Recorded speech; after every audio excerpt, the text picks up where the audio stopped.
We just do the damn thing. Politics, politics, politics, politics.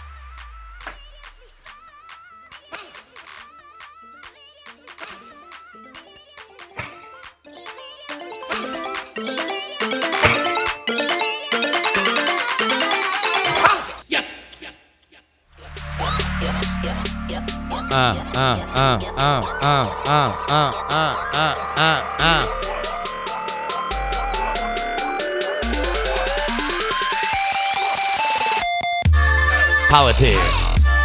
Politics. They are all a bunch of dicks. What? Hi, everybody. Welcome to the Politics show. My name is Justin Robert Young. I will be your humble host throughout this hour of programming, in which we take you through all of the week that was in politics. This was my kind of week. This was my kind of week, all right? You want to know why? Because it was more about the horse shit than it was about, I swear to God, man, there's only so much that I can handle covering Congress. It's the reason why I almost didn't want to do this show past the election. Literally, this is why. Because I did not want to have to cover Congress this much.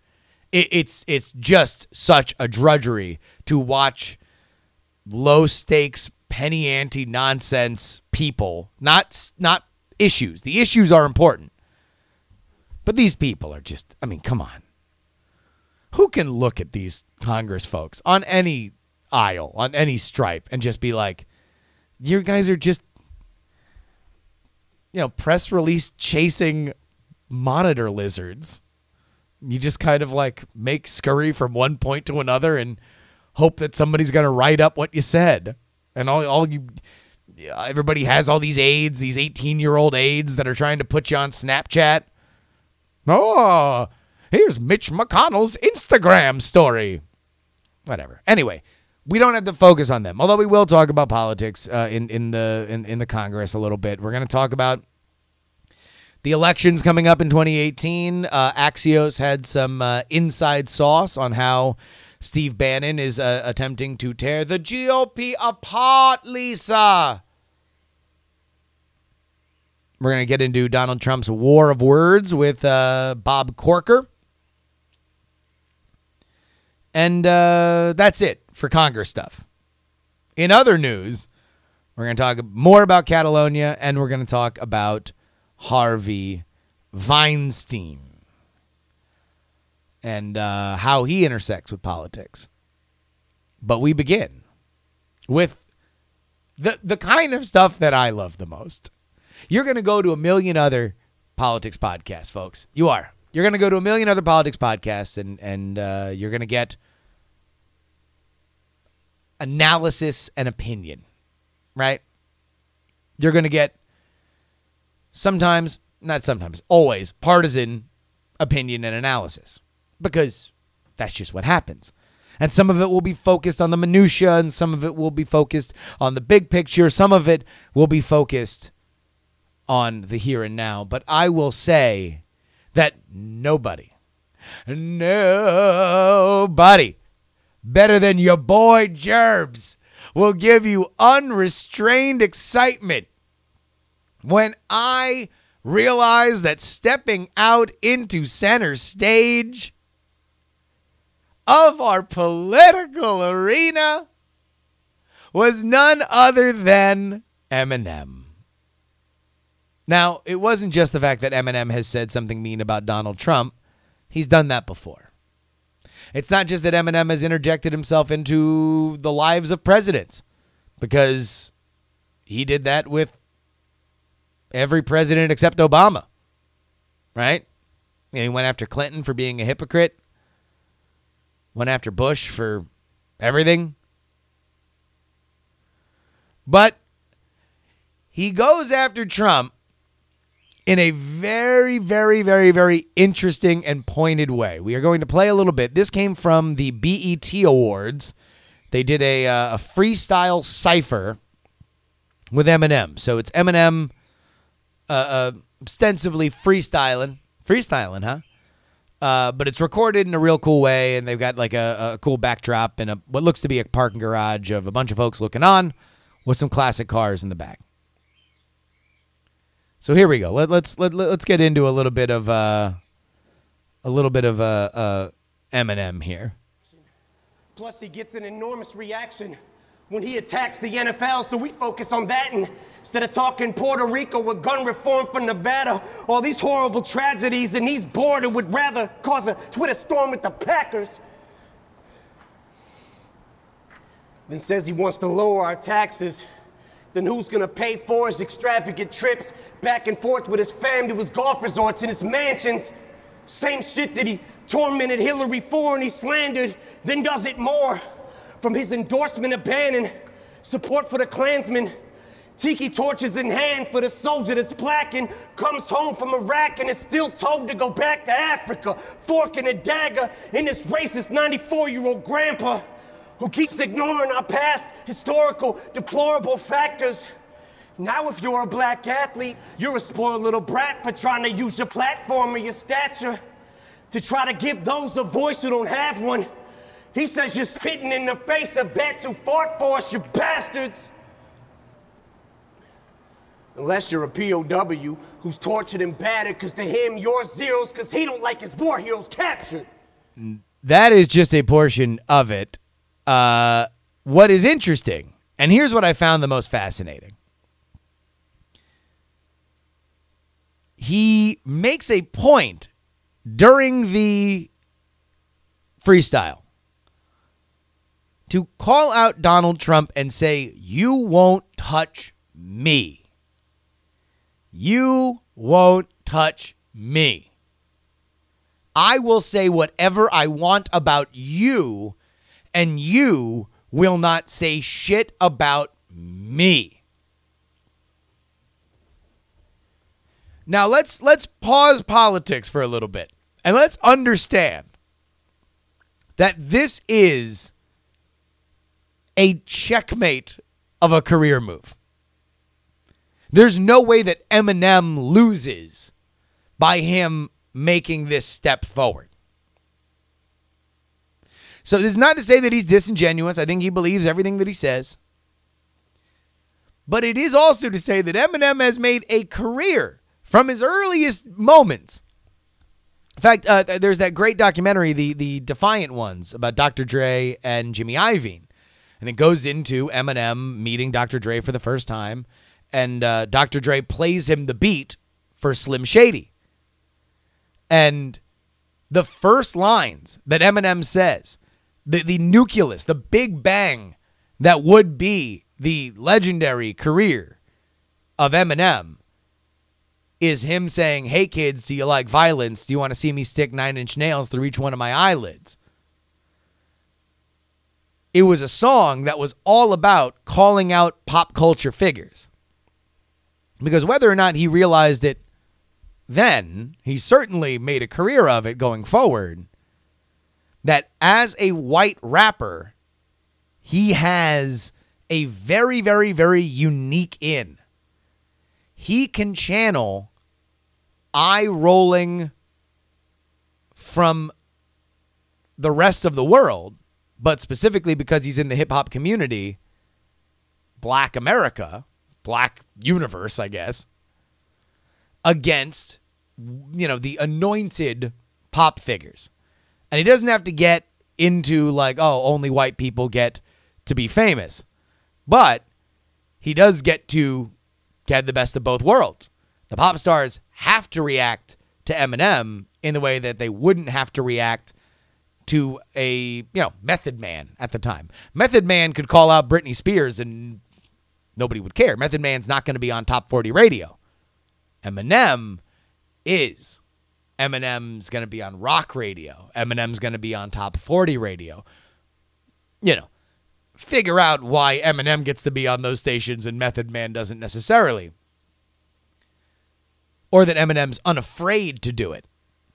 But right now, you see Eminem in a situation where either Donald Trump answers him back, gold, and now all of a sudden the number one topic that I'm going to be talking about, this is already the number one topic, but the next week's number one topic is going to be us dissecting the Eminem Donald Trump feud, or in a week, Eminem does this again and rips him more and gets more personal. And this time he goes after Melania. And this time he goes after Ivanka. And this time he goes after Bannon. Or Barron. Well, not Bannon. He already went after Bannon. He can get as personal as he wants until Donald Trump answers him. Bing. All roads lead to Donald Trump answering Eminem. Now, what if he never does? Well, that's its own subject of conversation. Why is it that Jemele Hill, a ESPN anchor, tweets one little thing, and not only does Donald Trump mention it specifically, press secretary mentions it. Jemele Hill winds up getting suspended for tweeting again. He mentions it again, says that Jemele Hill's the reason why nobody's watching ESPN.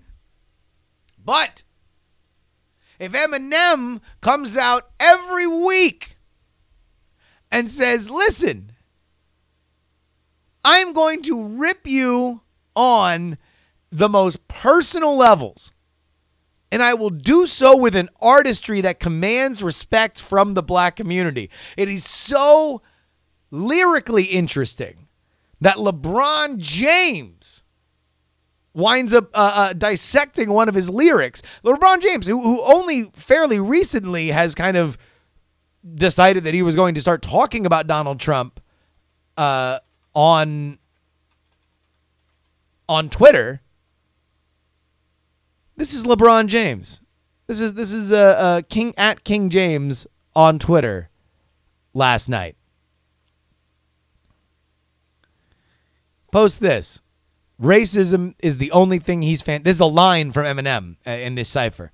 Racism is the only thing he's fantastic for, because that's how he gets his rocks off. He's orange. Now, it doesn't read particularly well, but in the Eminem cadence, it's, racism's the only thing he's fantastic for, because that's how he gets his rocks off, and he's orange. And it makes more sense when Eminem says it, not me. But he spells it out by putting up a picture of the thing, because the thing's a part of Fantastic Four, F-O-R, F-O-U-R, and he is made of rocks and orange.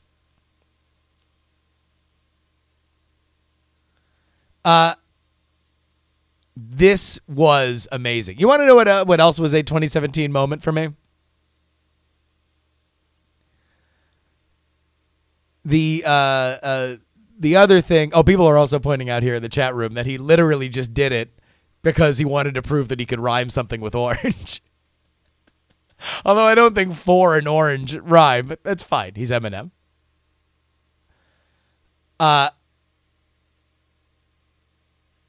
The other thing that's amazing about this is I found this clip. Again, this is a clip recorded by BET for the BET Awards.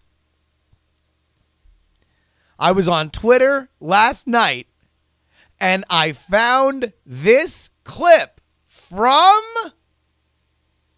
not anybody in music. Not any noted Eminem fan. None of the hip people that I follow on Twitter. It wasn't people who have a sense of pop culture, who have their fingers on the pulse. It wasn't any of the black Twitter folks. It wasn't Jesus and Mero, who I follow on Twitter. It wasn't Bomani Jones, somebody. It wasn't Jemele Hill. It wasn't Colin Kaepernick, who eventually retweeted this. No. I found this clip from Frank Luntz. Frank Luntz. If you are unfamiliar who Frank Luntz is, Frank Luntz is the GOP pollster. I just wanted to show you This, if you were to take a picture of the person that would be least likely to be the first person that I would see this about on Twitter, it would be Frank Luntz, the GOP pollster. Welcome to 2017. Eminem is freestyle rapping about Donald Trump. It's the #1 story in politics, and the person I found the freestyle cipher from was Frank Luntz. Now, raise your hand if you thought it was more or less likely that you would find this from Frank Luntz. More likely, hand down. Less likely, hand up. And he literally just put it up on his Twitter that Eminem just freestyle rap for 4 minutes on Donald Trump. Goddamn right. Yeah, he described it the way you would expect it to be described, I guess.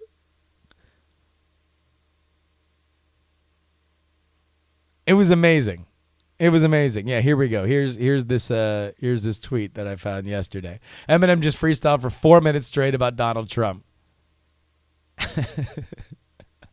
What a world, man. This shit is just getting wild. I would love to talk to Frank Luntz about his top 5 MCs. In fact, I'm gonna send an email to Frank Luntz. I just want to top 5 MCs for real though. Who you got in the battle? Luntz was great in the Defiant ones. Frank Luntz, legendary beatboxer.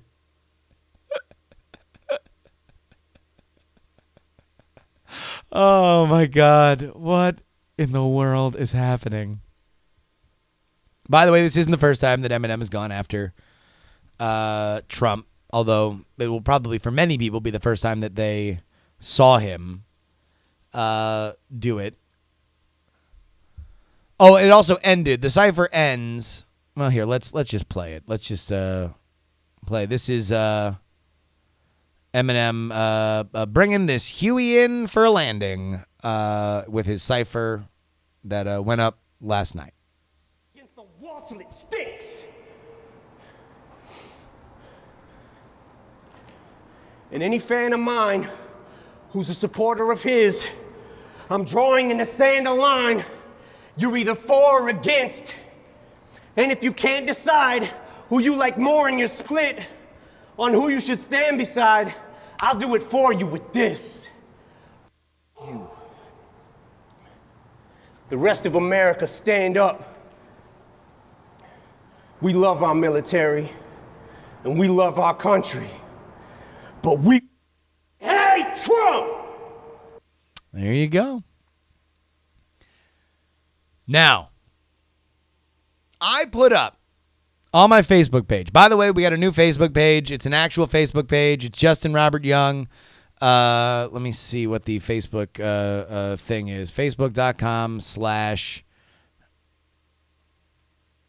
if you go to my personal page, Facebook.com/ Justin Robert Young, you'll see that I've been posting most of my political stuff here on the Justin Robert Young page. Justin R. Young Things.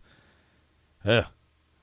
I know. Not a great URL, but you can find it. Go ahead and give us a like on the Facebook page. That's where we're going to be posting not only stuff about politics stuff, but also live show appearances, all that kind of stuff. So go ahead and check it out.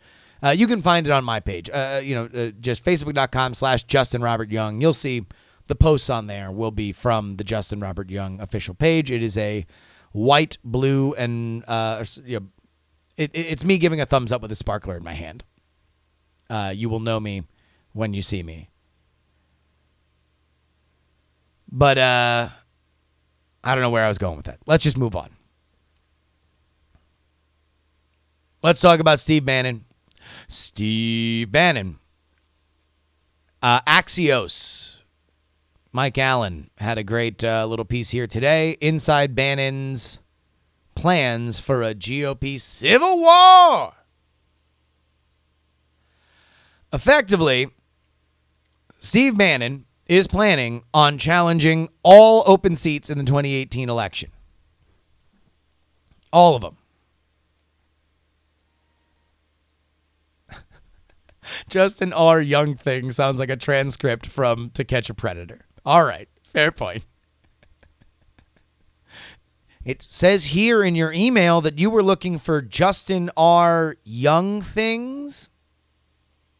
Is that true? Go ahead, take a seat. Would you like some lemonade? Would you like a cookie?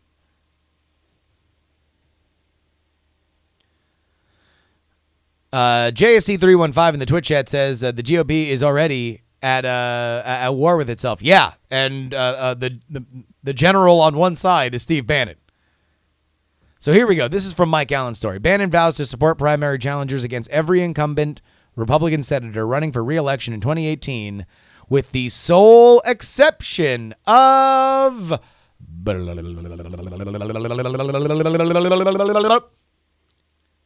Ted Cruz. Ted Cruz will not be making his way into his empty house to find that his re-election bid is being befouled by somebody like that cougar did while coming back home to watch her stepdaughter be pounded by that man in the pornography that was posted to his Twitter. Why, one might ask, is Lion Ted Cruz going to be spared from the great primary challenges of the great and terrible Steve Bannon? Ninja Steve says, well, because he likes Ted Cruz. I don't think he has any specific love for Ted Cruz. I will tell you who does like Ted Cruz. That is the Mercers. The Mercers, who are the paymasters for Breitbart and a lot of this Bannon stuff, backed Ted Cruz right up until Donald Trump vanquished him. It was only once Ted Cruz was out of office or out of the running that the Mercers eventually backed Donald Trump. So if there's one thing that Ted Cruz will always have going for him, it is that he's got the new star Republican donors. Now, part of the other thing that Steve Bannon is gunning for, along with the Mercer money, is the idea that a lot of Republican big super donors are upset with the fact that they have dumped cash on cash on cash on cash on cash to super PACs that are there to back establishment candidates.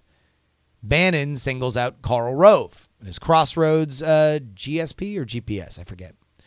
His Crossroads super PAC. That all they've done is pour money in. And all that Karl Rove has done is deliver bupkis.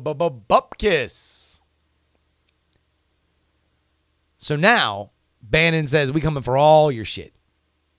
We're going to challenge you on the right if you're a Republican. We are going to challenge you in the general if you are a Democrat. We are going to try to put as many quote-unquote America First candidates in Congress. Now, of course, this is controversial. This is controversial because if a lot of these contests on the right work and you have weakened or unelectable candidates from the Republican Party in the general, well, if you put a bunch of totally untested but ideologically pure candidates against established incumbent Democrats in the general, well, I mean, folks, what would that equate to? What would we happen to get more of if there are weakened Republican challengers and unelectable Republican challengers for Democratic incumbent seats? Well, folks, Just the way. that would put in peril. That would put in peril The fact that the GOP majority might be. And quietly it gets swallowed by a wave. What was that, Colin? It gets swallowed by a wave. And that is exactly what people are saying. That it's Bannon who could hand a House of Congress back to the Dems. A former official to the Trump White House, dumbfounded and irritated, sent a blitz of text messages. Are you watching Bannon on Hannity? Most parties descend into civil war following defeat. We're about to have one 11 months after we won everything. How do you get tax reform, infrastructure, or healthcare done in that climate? It's Bannon who could wind up nullifying Trump's presidency. But that wasn't my favorite quote. Here's my favorite quote from this story. This is on somebody who's bearish on Bannon, does not believe that Bannon is the great and powerful that everybody is giving him credit for. That, yes, he gets credit for, on some level, continuing to push Donald Trump against the only person on earth he could win a presidential election against.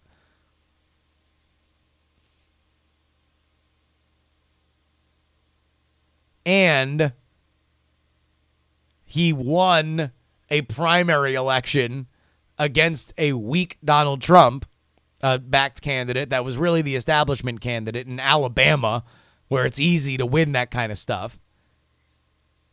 That maybe we're giving Bannon too much credit. Well, here's the quote. One of the most in-demand Republican operatives, this is from the Axios story. One of the most in-demand Republican operatives of Bannon says 1 year from now. So he's saying, screw a wave. This is all going to be blown up and the debris will be sorted into the bin by the time that the elections come around. Forget him being successful. He's going to fail long before this.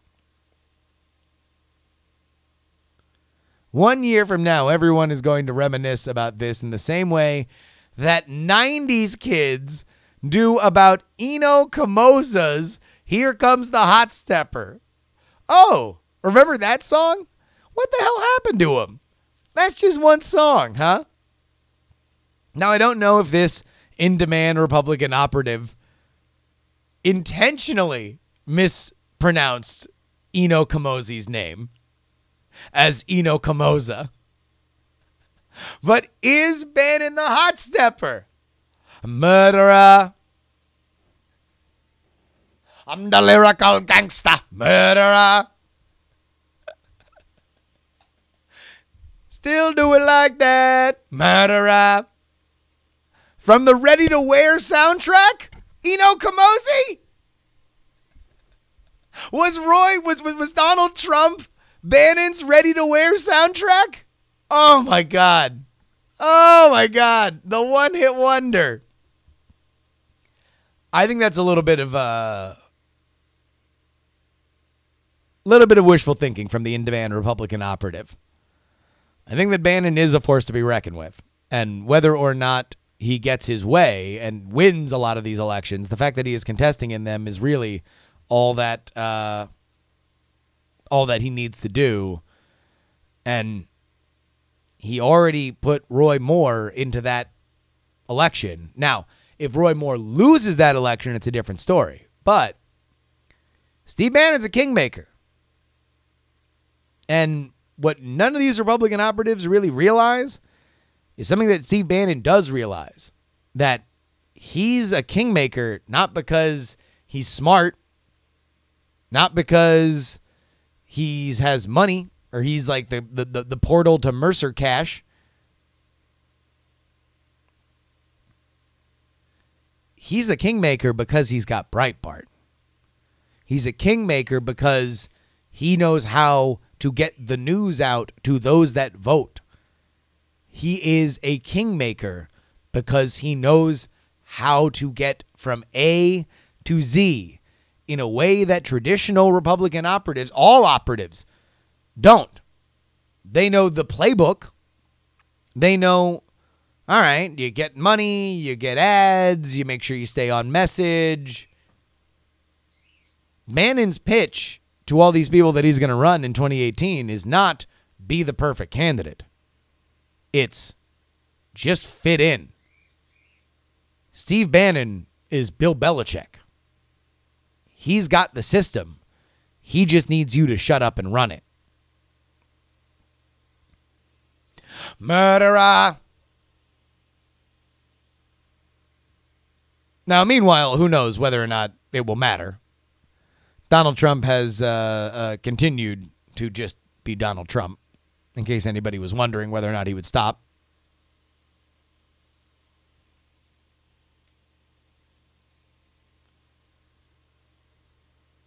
All right, real quick. Side in Twitch chat said, wouldn't being a kingmaker require having made a king? He made Trump. The man, the poison touch. Kingmakers create and share power. Bannon has only destroyed power. Dude, he elected a president. He elected the most unlikely president in the history of American politics. Like from George Washington on. Full stop. Nobody has ever been elected to the presidency of the United States without holding previous government office or being in the military. Donald Trump, none of them. That's one for the resume. So, yeah, until he screws up, he gets credit for the last thing he did. But you're right. Donald Trump does have the poison touch, and this is an example why. He has gotten into a fight with Senator Bob Corker. They have gone back and forth to the point where the GOP Republicans are, or GOP Republicans, congressional Republicans are just begging and pleading for them to please stop. This is a article from. Dixon, and I'm a shut up. This is a article from The Hill. We read now. Republicans on Capitol Hill and beyond are worrying about the reverberations and the escalating feud between President Trump and Senator Bob Corker, R. Tennessee. The spat between the president and the chairman of the Senate Foreign Relations Committee has included Trump insulting Corker's height and accusing him of having begged for a presidential endorsement. The Tennessean has likened the White House to an adult daycare. At Tuesday's White House briefing, Press Secretary Sarah Huckabee Sanders ratcheted up the confrontation further, accusing Corker of, quote, having rolled out the red carpet for the Iran deal. The president described the nuclear accord as an embarrassment during a speech to the United Nations General Assembly last month and could declare Iran to be non-compliant with the agreement soon. Sanders also took a notably non-committal stance when asked for a call from Trump's former chief strategist, Steve Bannon, for Corker to resign immediately. Asked about the demand, which Bannon made during an interview with Fox News' Sean Hannity on Monday evening, Sanders said that's a decision for Senator Corker and the people of Tennessee. Republicans are perplexed by the back and forth, which is coming at a time when Trump is already struggling mightily to make progress on his legislative agenda. Quote, there are not many Republican members of the Senate who have a lot of respect for the political skills of the president, said GOP strategist and pollster Whit Ayers, who includes Corker and Senator Marco Rubio among his past clients. Ayers acknowledged that the relationship between the White House and Senate Republicans is strained. Like a craft cocktail, strained. So, part of me thinks that Trump has already decided that there is just going to be nothing done in the first 4 years. And I think he has chosen to do this because it, as I've said before, man, I tell you that there's going to be the strategy is going to be for Donald Trump in 2020. Give me the right people. I'm glad we lost the Senate in 2018 because now we can get the right people in. Elect me again with the right people. Draining the swamp. You can't get everything done until you drain the swamp. I drain the swamp. I asked these people to do stuff. They didn't do stuff. They got to get the hell out of here.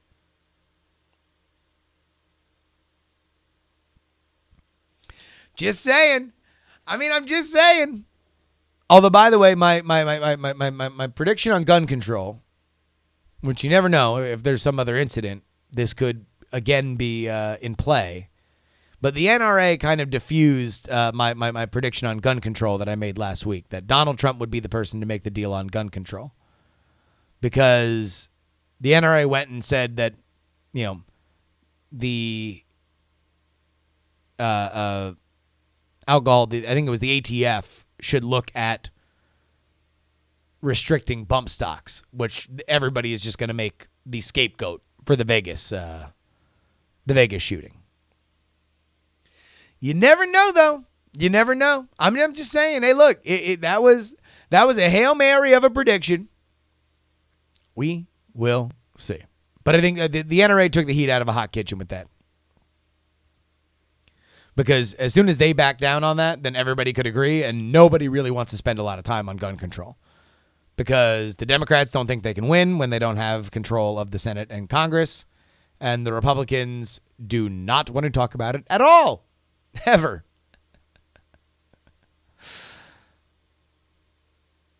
Let's talk about Harvey Weinstein. I made this realization on the Jury podcast yesterday. I remember when the prequels came out and they sucked, the Star Wars prequels, that everybody was like, "Oh, you destroyed my childhood, George Lucas." Well, I can say for sure that my adolescence has been destroyed over the past 3 weeks, because I would come home from school every single day, immediately log on to AIM,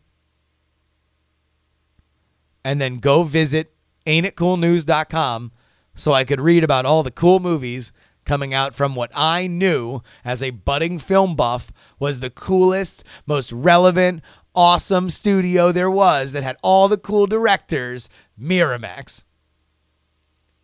So just so everybody knows, I was talking about Miramax films headed by Harvey Weinstein from ain'titcoolnews.com, as founded by Harry Knowles, both of which have been found to be disgusting sexual predators over the past 3 weeks, over AIM, which is shutting down in like a month and a half.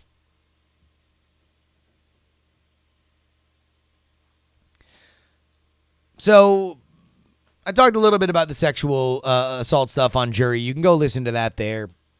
We'll talk about the political stuff, the political side of the Weinstein issue now. And,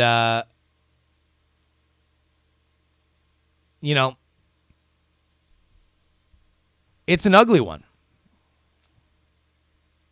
Because Harvey Weinstein was not just a donor. He was a very influential mega donor. I mean, you ever wonder, like, listen, it doesn't, surprise anybody that many people in Hollywood are not just liberal, but very liberal. But who do you think the pipeline is when all these famous people start stumping with these presidential candidates, with these senatorial candidates? I wouldn't be shocked if it's not Harvey Weinstein. It's somebody very much like Harvey Weinstein. Harvey Weinstein put in a lot of time, a lot of effort, a lot of money into the Democratic Party. He was a huge mega donor for the Clintons and Obama, just to name a few. When Obama sent his eldest daughter to get her first internship, where did she go? The Weinstein Company,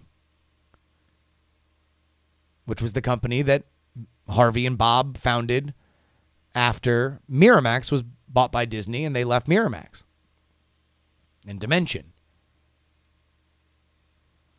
If you're unaware of what happened with Harvey Weinstein, well, it was only the confirmation of stuff that has been not only rumored in Hollywood, spoofed by Hollywood for years. I was pointing out, that there was scenes in the show Action in the year 2000, 17 years ago, talking about the gross, like, sex for access, sex for fame, sexual assaulty kind of nature of Harvey Weinstein. So when he is obviously on fire, it should surprise nobody that it took people a while to figure out how to handle it. Because he'd survived stuff before. What broke yesterday was a heretofore unreleased recording of an Italian model being pressured to come into a hotel room with Harvey Weinstein, where Harvey admits that he grabbed her boob and groped her and sexually assaulted her the day before. This is bad, really bad. But don't worry, Hillary Clinton commented on it. And Obama commented on it. Here we go. This is the full comment from Obama. Released yesterday, by the way. Yesterday. Harvey Weinstein was fired from his own company 2 days ago. It has been a week since the first news broke about, it was a New York Times story about Harvey Weinstein. This is Obama's statement. Yesterday. Not exactly lightning quick. Michelle and I have been disgusted by the reports of Harvey Weinstein. Any man who demeans and degrades women in such a fashion needs to be condemned and held accountable, regardless of wealth or status. All right, and then here we go. Clinton issued a statement as well. I'm shocked and appalled by the revelations of Harvey Weinstein. The behavior described by women coming forward cannot be tolerated. Their courage and the support of others is critical in helping to stop this kind of behavior.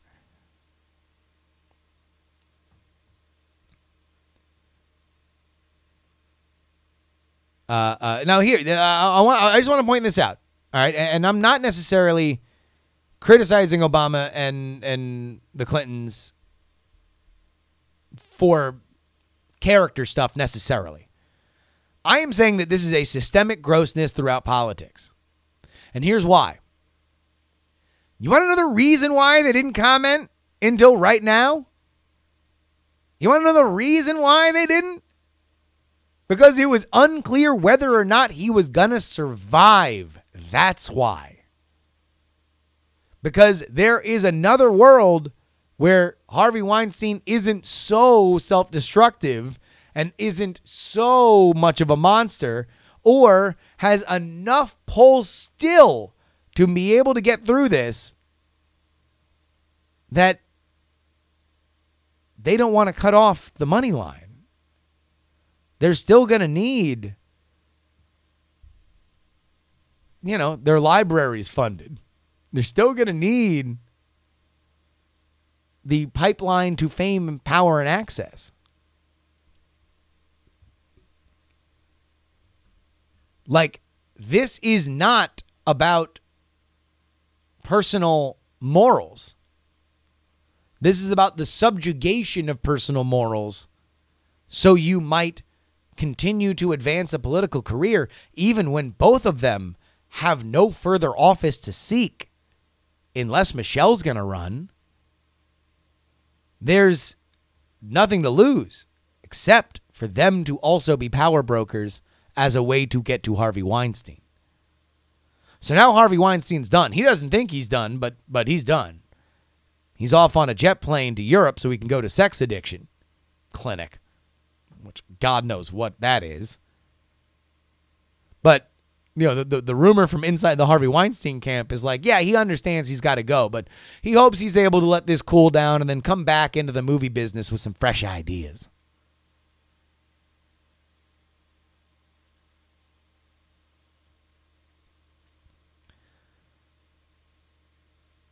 In the Twitch chat here, I think they just held off for a normal prepared statement. You didn't need to wait that long for a normal prepared statement. In fact, you could always do the old-fashioned normal prepared statement would be, as soon as everything starts breaking, we are aware of the allegations against our friend Harvey Weinstein, and we are looking, we are shocked and saddened by the allegations, and we hope that there's more information. That's the normal prepared statement if people are coming to you. But you don't put that out if you think he is going to survive, because you don't want the fire to keep going.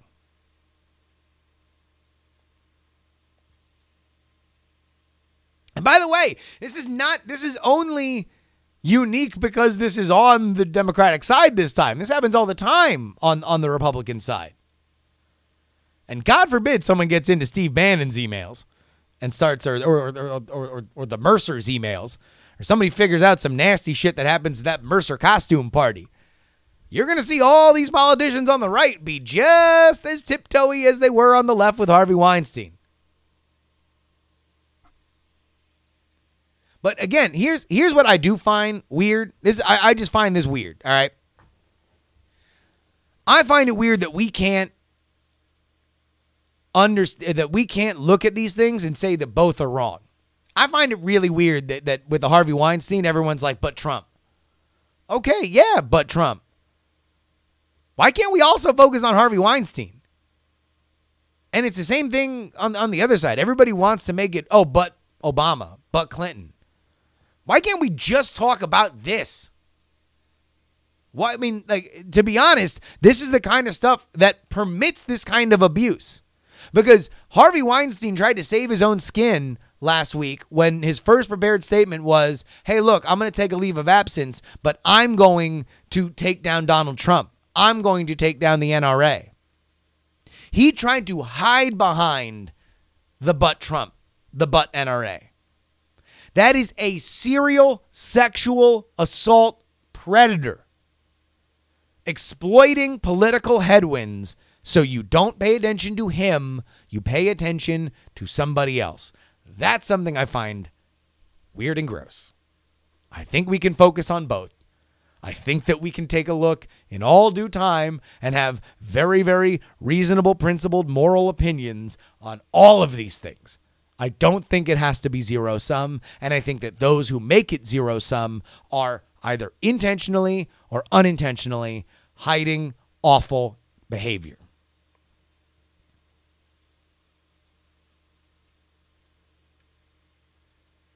So that's it. That's it. That's all I'm saying. Let's go ahead and get out of this country for a second. Let's get out of this country. You want to know what? Let's here we go. Come on. Let's hear that sweet dulcet tones. Ah, yes. A new ongoing segment here. Let's go ahead and check in on Catalonia's drive for independence. We need a new name for this. We need a name for this segment.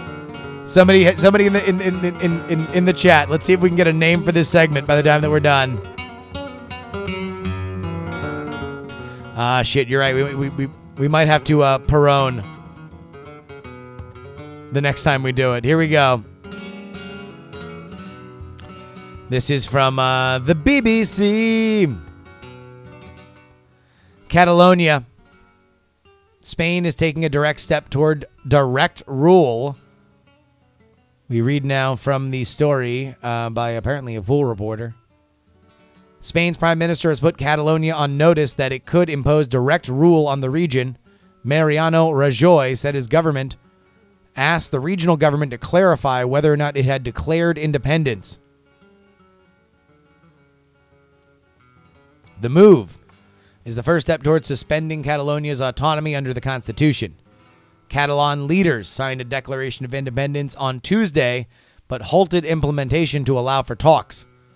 The government in Madrid has now given Catalan leader Charles Puigdemont 5 days to say whether or not he has declared independence. Mr. Puigdemont confirms that he has declared independence. If he does, he'll be given a further 3 days to withdraw the declaration before Article 155 of the Constitution, allowing central government to suspend a region's autonomy and oppose direct rule, is invoked. Spain has been in turmoil since the separatist government has held a dispute referendum on Catalonia on October 1st.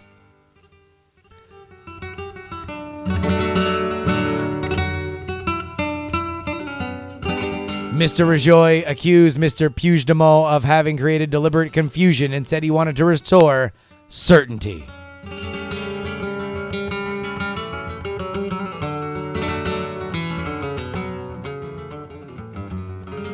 Mr. Rajoy was speaking after holding an emergency cabinet meeting on Wednesday morning to discuss the government's next step.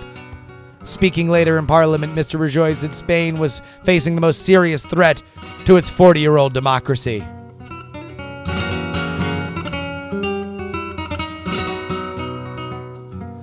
It falls to the Catalan leadership to restore constitutional normality, he told deputies, rejecting any suggestion of outside mediation.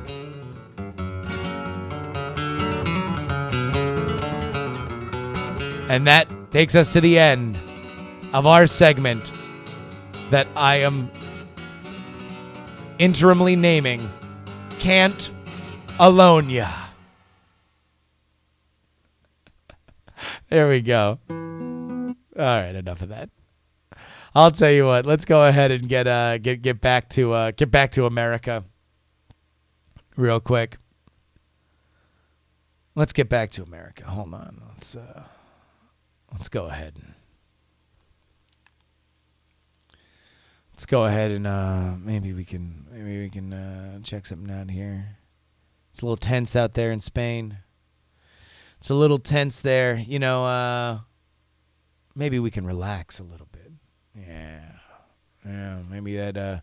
Maybe we can go ahead and you know, just sink into the relaxing world of polling. That's it. Yeah. Yeah. You want to know what? Let's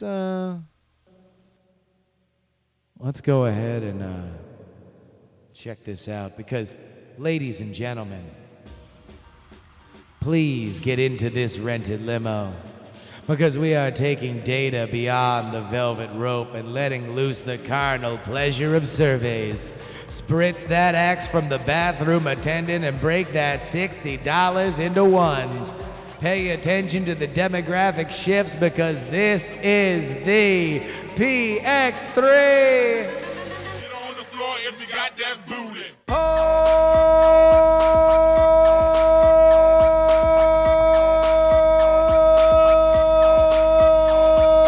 Dance, dance, dance, dance, dance, dance. That booty.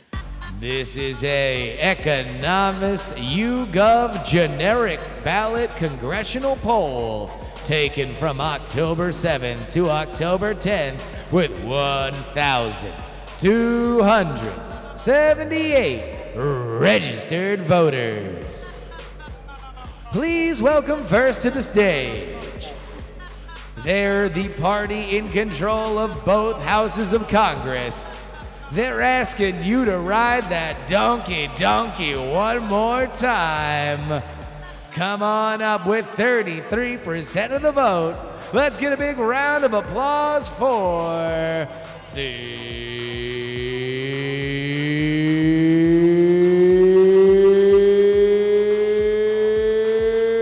Republicans.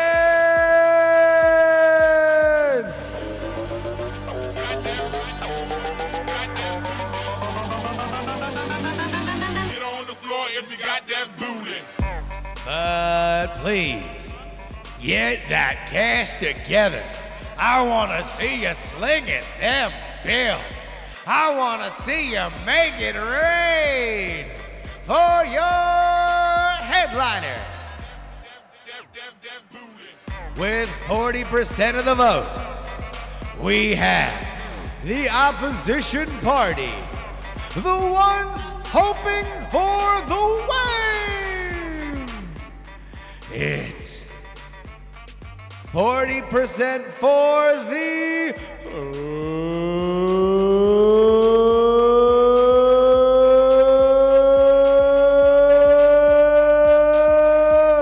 Democrats.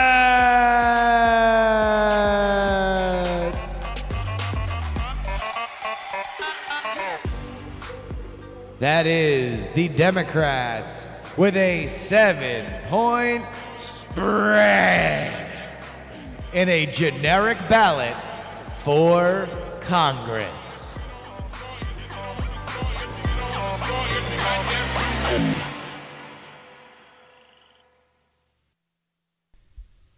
So there you go.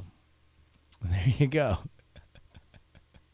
You know, again, if you are a new listener to the show, then the reason why we pay attention to those congressional generic ballots, which basically just means that somebody calls you up and says, who do you want to vote for? A Republican or a Democrat? You have no idea who any of these people are. You have no idea what their stances are. You just know their party. Who would you want to vote for more? Is because traditionally that is a good sign for change elections. So 7 points is good. That is good for the Democrats. They're going to need a lot to happen for them to regain. Congress would be probably the most likely, but the Senate in a stretch. But we will see. We will see. Let's go ahead and get into But Your Emails. Justin Robert Young is my name. TheYoungAmerican@gmail.com. Again, TheYoungAmerican@gmail.com is where you need to be if you want to email the show. And we got some great emails coming in. Chris emailed in. You challenge listeners with 9-year-old kids to see if they would figure out that the Russians are fucking with us on Facebook. That was a quote from a politician last week.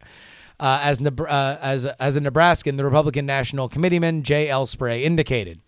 Well, my 9-year-old daughter did not seem to think that was the case. To be fair, maybe I didn't ask the right question. Maybe the schools are better in the Cornhusker state, and maybe she just wants to see the good in people. She was not a fan of Trump last fall and felt there was no undue influence in her Snapchat filters or Musical.ly videos to change her opinion. That's the next frontier. The next frontier for the Ruskies is infiltrating Peppa Pig. William writes, sorry, this email ended up being super long. The TLDR, cultural separatist movements are growing in countries across Europe because many of those countries cultures cross national borders. If any one of them is successful, things could get really complicated for the existing countries. Sean touched briefly on this in his email last week, but one thing that Catalan independence will likely do, regardless of outcome, is strengthen the ETA and other Basque secessionists in northwest Spain. While there has been a ceasefire for the last 6 years, the ETA only finally agreed to disarm in April of this year, so peace in the region is still somewhat fragile. On the other hand, if Madrid were to let Catalonia go to the Basques, if Madrid were to let Catalonia go, the Basques would gain a stronger political position to argue their independence. One interesting thing to contemplate about these movements is that these cultures extend to both sides of the Spanish border with France. There's no significant push for Catalan or Basque autonomy in France at the moment. Two independent nations suddenly appearing in France's southern mountains would almost certainly influence separatist movements in Corsica, Brittany, Savoy, and Alsace, all of which have had growing massively in popularity over the last couple years. Savoy and Alsace in particular have had cultural communities that cross national borders. These countries also have communities that cross other borders and so on. It seems seriously unlikely, particularly given the pushback we're seeing in Catalonia this week. But it's not impossible to imagine that all of Europe repartitioning itself into hundreds of cultural nations, and perhaps not via referendum. Now, the funny thing about this is that you've also seen this in the Middle East. The reason why Iraq, there is a push for a Kurdistan, Iraqi Kurdistan in the north. But Turkey is very much against that because that would mean that much of their Kurdish population that lives in the south would want independence themselves, and they are very against that. So, it's really, really, really, really weird. I wonder what caused all of these movements to begin to start springing up. I can't help but wonder whether or not part of it is social media. And as much as we kind of tisk at the echo chambers we create for ourselves, and I do believe that they are dangerous, sometimes with these kind of issues, maybe they make them more potent. Maybe having a way to organize and stoke the fires on these kind of issues are made more, all the more fearsome by way of social media. I don't know. Here we go. Colin writes, after being thoroughly admonished for not knowing what MAGA stood for, I sat down to try to come up with an actual intelligent question to ask you. Not sure if this counts, but here it goes. When talking to my Trump voting friends, acquaintances, and coworkers in the weeks leading up to the election, I heard a common theme. I just don't want another 4 years of scandal like with the Clintons. Now, I was too young to be political aware at the peak of the Clinton era. He was elected when I was 3, and have only in the past few years dipped my toe into the political waters. And every week there seems to be a new scandal surrounding the Trump administration. In short, is this what it was like during the Clinton era? I understand with the advent of the information age and the 24-hour news cycle, our perception may be skewed, but aside from the big-name scandals associated with the administration, was there a pervasive feeling of what scandal will next week bring? A number of Americans seem to be feeling now. So I, again, was also very young for the Clintons.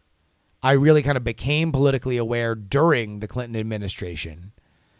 In fact, Tamar, my business czar, my life podcast czar friend, has beseeched me to kind of go more into detail about my origin story, as it were, which is how I fell in love with politics because of the Monica Lewinsky scandal. What I think is fundamentally different and that you cannot understand unless you live through it was how pervasive newspapers and the nightly news was during the 90s. The idea of people being kind of politically aware and having stuff that catered to them was very narrow. You had to really be into politics and really seek it out to get the kind of blow-by-blow or gossip kind of stuff that now is intensely easy to get. So was there the revolving door of scandals? No, not necessarily. But was the intensity there? Yeah. I mean, remember that we hadn't had anybody get close to impeachment since Nixon. And now all of a sudden there seemed to be this guy that wasn't, didn't have one big crime, but seemed to be just kind of followed by, take whatever definition you want, problems of his own making, or people following him and trying to make mountains out of molehills. And finally, Eric the gun owner writes, the problem with things that are being suggested for gun control. Registration is a non-starter. When something is registered, it is easy to take. You won't get everybody to sign up, and with 300 million guns in circulation, only registering new guns will push the market on used guns to the black market. If the government tried a door-to-door search, the police or military would refuse. Nobody likes getting shot. Yes, the guy in Vegas used legal guns, and parts there is info on the www or how to make a semi-auto full auto. If you want auto, you can get it. Anybody that has actually handled a full auto knows that it's just a waste of time and ammo. You can shoot more accurately, almost as fast with your booger finger. The federal background check is done and can be linked to mental health already, but there's a lot of issues with that. Mental health can pull far into many things that can be pulled in. Lose a family member, divorce, go through depression as a teenager. Oregon just passed a law where a judge can rule that if you have mental health You can take your family's guns with no due process, which is scary, likely to be challenged if a judge tries to use it. All this comes back to we need to have better support systems to help people cope and not harm others. Well, that is a topic for which there are many, many, many, many passionate people. But thank you, Eric, for writing in with your opinion. That about wraps it up for us here on the Politics program. Thank you guys so much for being a part of our little community. Again, you can write into the show, theyoungamerican@gmail.com. Again, theyoungamerican@gmail.com. A reminder that we have a brand new mini expansion for the Contender. They just came in today, so they are shipping out over the weekend. That is the You're Fired expansion. 16 cards, including 1 new topic cards and quotes from Anthony Scaramucci, Sean Spicer, Comey, Sally Yates, everybody that has been drummed out of the Trump administration, including the most recent, Tom Price, the private plane enthusiast himself. We barely got him in to the expansion. So go ahead and check it out. thecontender.us. And a reminder that you can support this show, patreon.com/JURY. At $3 a week, you get your own special RSS feed. Plug that in to the RSS or the podcast catcher of your choice, and you get, without any hesitation, no muss, no fuss, all of my podcasts, including the exclusive ones you get for being a $3 a week patron. Here we go. That's it. Go ahead and hit me up, facebook.com/Justin Robert Young. You'll find my brand new Facebook page there. Justin R. Young Things on Facebook. We got to get a better URL. And, of course, you can follow me at Justin R. Young everywhere. Twitter, Instagram, Snapchat, at Justin R. Young. Download archived episodes of this show at bonerwars.com. Until next time, remember, some shows talk about politics, others talk about politics, still more talk about politics. This is the only show that gets all three. We will see y'all next week.